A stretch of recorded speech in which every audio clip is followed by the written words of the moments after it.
At the beginning of the story, we meet a fisherman named Siracusa who was casting his net into the sea in search of fish. But for many days, no fish had been caught in his net. Today, when his net felt heavy, he quickly pulled it out of the water, and to his shock, he found a living girl inside in a very poor condition. In an emergency, he performed CPR on her himself, which helped her breathe, but her condition was still very bad. He was about to turn his boat back to take her to a doctor, but the girl stopped him, saying, "Please don't take me anywhere. I'm actually scared of people. Promise me you'll keep me hidden." Her request was strange, but Siracusa didn't ask her anything and took her to his mom's house.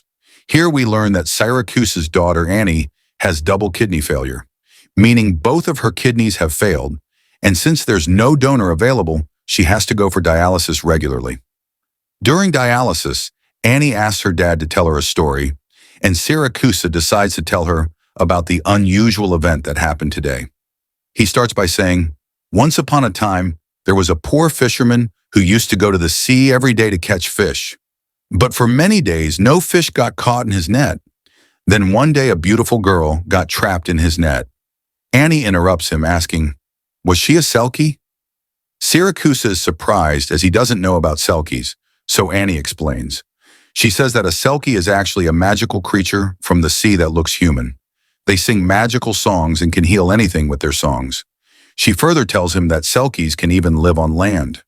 They have a special seal coat that, if they hide it on land, allows them to stay on land for up to 7 years until they are called back by the sea.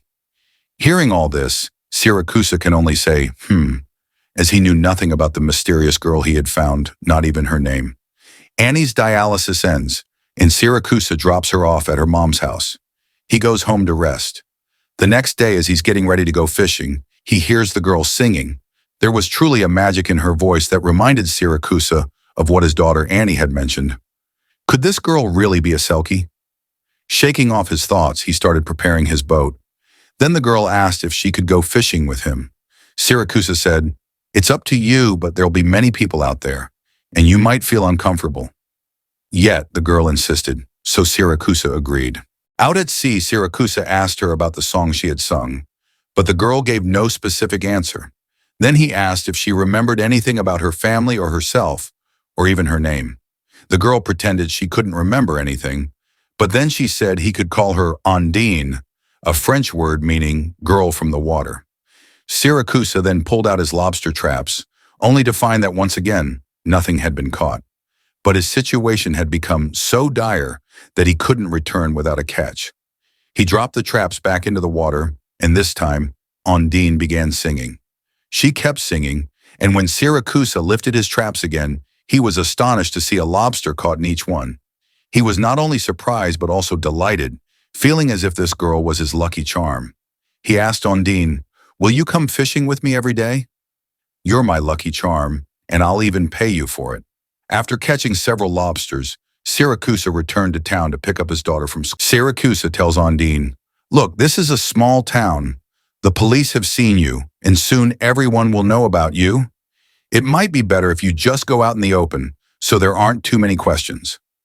Following his advice, Ondine comes out publicly, and people start watching her. It felt strange to her, as people were staring at her with odd expressions, making her confused. After leaving the port, Ondine told Siracusa, "People look at me strangely, like I don't look good." Siracusa reassured her, "That's why people look at you." The next day, Annie comes to Siracusa's house again, where she meets Ondine. In conversation, Ondine learns that Annie doesn't know how to swim, so she begins teaching her. After the swimming lesson, she took Annie back to shore, but her foot got tangled in something. When she pulled it out, she realized it was a net containing some important items. Annie quickly exclaimed, "I know, it's your sea," in the backyard, where they hid the bag together. Ondine told Annie, "Look, don't tell anyone about this. This will be our secret," and Annie agreed. The next day, there was a small function in the town by the seaside. Siracusa took Ondine and Annie there. To test Ondine's powers, Annie playfully jumped into the water. Ondine quickly went in to rescue her, and Annie's condition became quite severe. Siracusa then took her back to her mom's house and returned home with Ondine.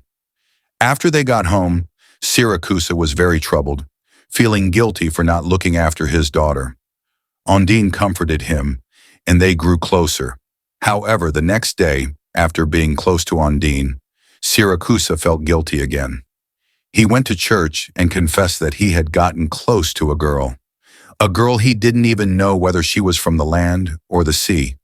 The priest didn't take any particular action after this confession either. As soon as Siracusa left the church, he encountered a stranger. It was the same man we saw earlier, looking for Ondine by Siracusa's boat. The man questioned Siracusa about Ondine, but Siracusa ignored him and moved on. In the next scene, Annie is undergoing dialysis again. She tells her father she's been having terrible dreams and fears she won't survive. But Siracusa reassures her, "Nothing will happen to you. You'll stay with us, and everything will be all right." After the session, Siracusa takes Annie to her mother's house, only to find her mother isn't home, and the house is locked. Siracusa goes into town to search for her. Meanwhile, the stranger looking for Ondine took advantage of this opportunity and arrived at Siracusa's house. Luckily, Ondine heard him approaching in gin time and hid in the greenhouse. Siracusa finds his ex-wife and asks her for the house key, but she refuses, insisting that Annie stay there, where she'd be fine. Reluctantly, Siracusa has to leave his daughter there and returns home alone. When he arrives, he's shocked to find Ondine missing. After searching around, he finally finds her in the greenhouse. Ondine shares that she wants to keep some distance because of a painful past she's trying to escape. Siracusa respects her wishes and says, "All right then. Make a wish upon this accident." The man she was avoiding was killed in an egg accident, and Annie's mom suffered serious injuries. Though Annie only had minor scratches but was unconscious. When she regained consciousness, Siracusa was there, extremely worried. At that moment, the doctor approached and shared shocking news. Alex, Annie's mom's boyfriend who had died in the accident, was registered as an organ donor. His kidney was a perfect match for Annie, which meant her life could be saved by his kidney donation. Siracusa, relieved and overwhelmed, took his ex-wife to the pub to help her relax. In Siracusa's ex-wife's presence, he ended up drinking quite a lot, which led to him experiencing strange visions. He returned to his boat, where Ondine was hiding from the man following her. He urged Ondine to return to her husband, but Ondine revealed her truth, explaining that she didn't have a husband and wasn't even married. Siracusa couldn't comprehend this, and it began to feel to him that Ondine had lied. He thought she truly was a creature living in the sea, so he angrily took her there to the shore and left. In the next scene, he brought Annie home because he needed to take care of her. As soon as Annie got home, she asked about Ondine, and Siracusa lied, saying that Ondine had gone back. Annie didn't believe him because she knew Ondine would definitely reach him since she hadn't taken her seal coat with her. While watching TV, Annie switched to French channel where a band was performing a song that Ondine often sang. Hearing this song shocked Siracusa, and he realized that Ondine was telling the truth. She was indeed a human. Her song wasn't magical, it was simply a French song, and the enchantment he felt in her presence was just because of her love. Realizing this made him regret leaving Ondine helpless by the Seine. He quickly went back to where he had left Ondine and found her at the watchtower. Seeing him there surprised Ondine, and she asked, "Why have you come back?" Siracusa explained, "I heard your song on TV, and I realize you're human, but now you must tell me the truth about why you are here and what you're running from." Ondine then revealed that she was a drug dealer working with a big gangster. One day while they were smuggling drugs across the sea, the police caught them. To escape the police, she and her partner jumped into the water. Her partner was the same man who had been searching for her. He had warned her not to let the bag of drugs slip off her shoulders, but it was hard to survive with the bag. To save her life, Ondine threw the bag away. Her partner saw this and realized that the man had already entered their home and taken Annie hostage, intending to extract information about Ondine from Siracusa easily. Annie told him that Ondine was a girl from the sea and that she would surely return because she had left her seal coat behind.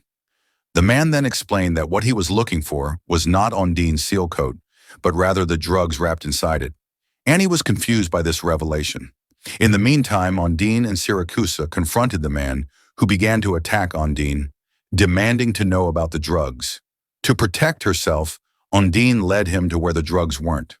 At that moment, the man started trying to kill Ondine, but she managed to shout, "I hid that bag thinking it was Ondine's seal coat on the boat with the drugs."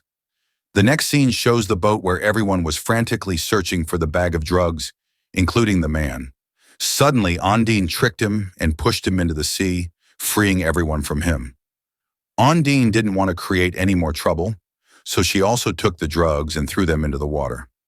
Now Ondine was ready to start a new life.